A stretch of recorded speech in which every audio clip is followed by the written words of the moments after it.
spoke to Alhaji Lamido. Yes. And I put this question across to him, the whole issue of multiple candidates, including himself.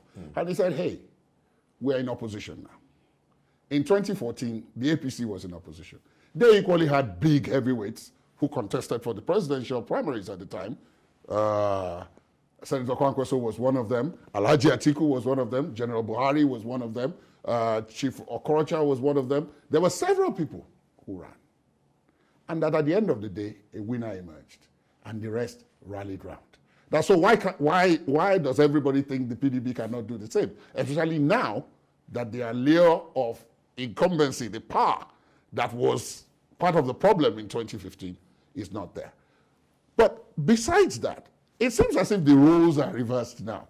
Because in 2014, Dr. Goodluck Jonathan was the only person that the PDP presented. As a matter of fact, the story was that only one nomination form was printed in the PDP for the presidential election.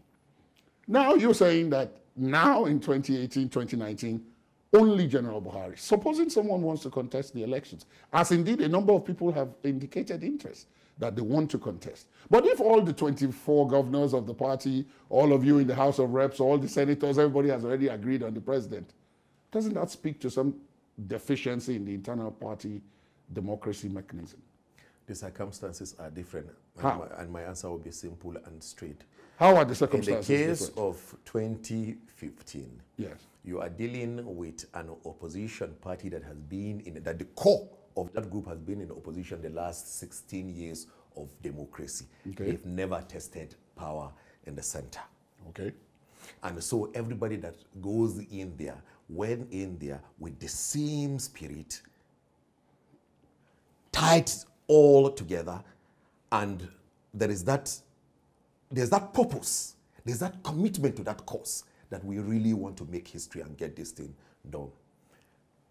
In the case of 2019, the party that is in opposition, once upon a time, was in power for about 16 years.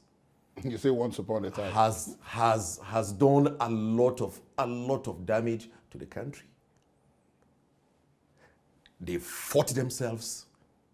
They've disintegrated the party. They've brought in somebody from outside to lead the party. Later on, took him to the slaughterhouse and got him slaughtered. Slaughterhouse? The party, yeah, political slaughter.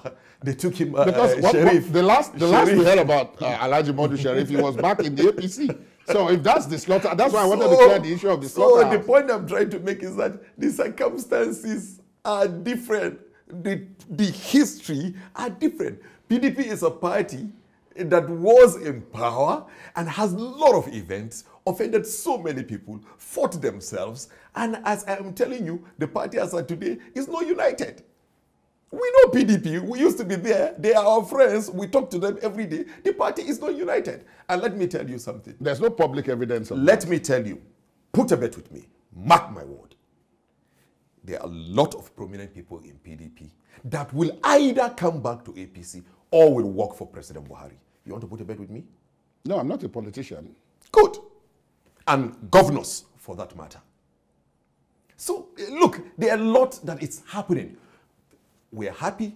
Let's everybody concentrate on APC now, but we get to the point where the searchlight, the torchlight now will beam on PDP. Let me quickly go back to the issue of President Buhari and make the last point. And I made it the last point because it is always his joker. I've had a lot of debates. I've had people talk and the rest. But you know, this thing hurts me or hurts us because we know these things are fact. And when people try to make it look like that is not a fact, it really, really hurts. Buhari comes with massive electoral asset. He has his core states.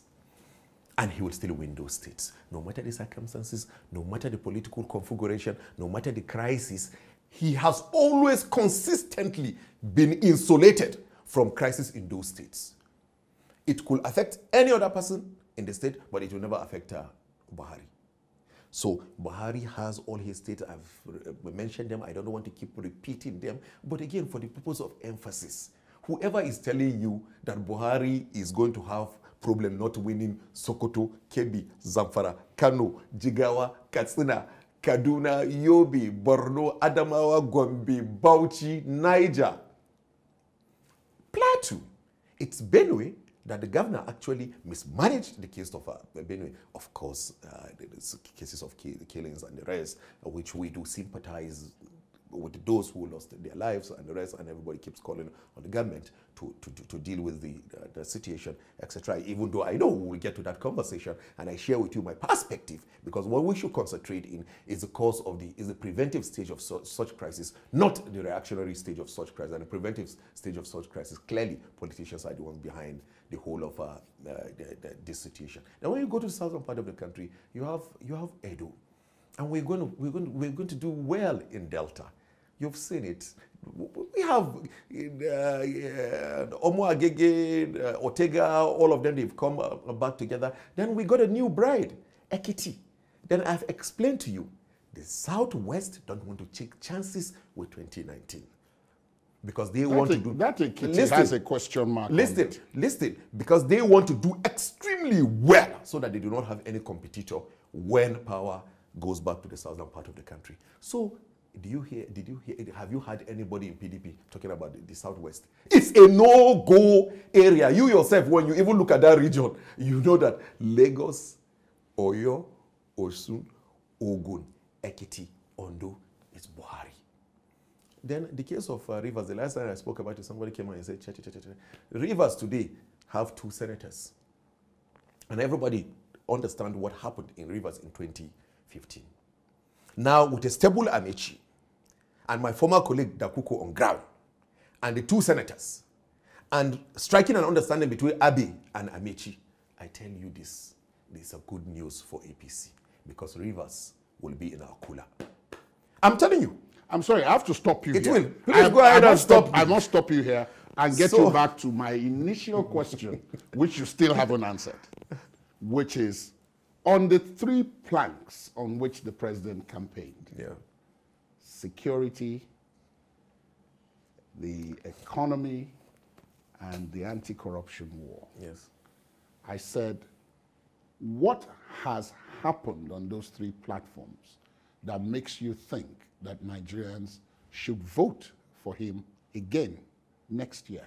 I tell you this, President Buhari and the APC government have done excellently well, if you ask me, indeed, in these 3 key areas.